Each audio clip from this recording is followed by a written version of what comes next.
Zach was an ugly bullet orphan child who was nearly burned to death by his stepdad at a young age and was adopted by abusive cannibals that fed him the bodies of dead children every day. Throughout the years, he would get beaten as he buried the bodies of his childhood friends. But when he saw the skull of his brother after he was eaten alive, his mind began breaking down. So when he watched a movie that night about a serial killer approaching a couple in the forest before killing them, his sanity finally snapped, and he realized this was all he needed to do. As his disgusting parents were sleeping, he grabbed a knife from the kitchen while walking towards their room and stood over his father's body before stabbing him to death. All the years of abuse he endured drove him to kill both of his useless foster parents, but he couldn't help but smile as he had finally regained his freedom. After leaving his prison, he began walking aimlessly until a car splashed him. But when the lady came to apologize, she realized that he was holding a bloody knife and told him that he should hurry back to his house. However, Zach told her that he's never had a home,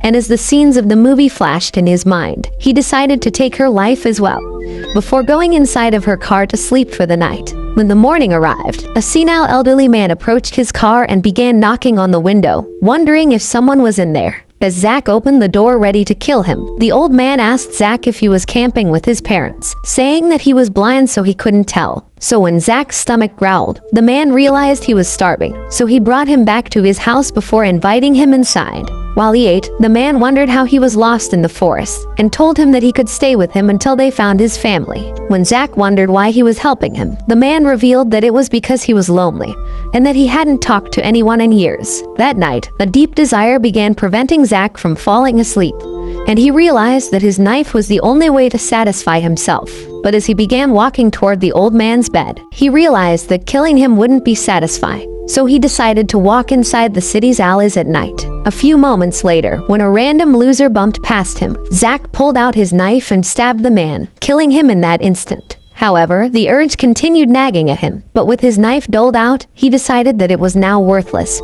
just like his life. After getting back home, the old man smelled the scent of blood and wondered where he had disappeared off to. So Zach revealed that he killed a man to satisfy his desires. When the old man heard his words, he asked him what he wanted to do now and covered Zach up, telling him to sleep peacefully. In the morning, the old man left the house, but even when the night came, he had still never returned. On the table, Zach saw a letter saying that he went to grab milk, but he couldn't figure out what it said since he never learned how to read. Hours began passing, and Zach started losing his mind, thinking he was abandoned once again, and destroyed the entire house until he found a knife amongst all the rubble. Throughout the forest, he began walking until he found a group of people next to a police car and saw the body of his old man covered underneath. At the same time,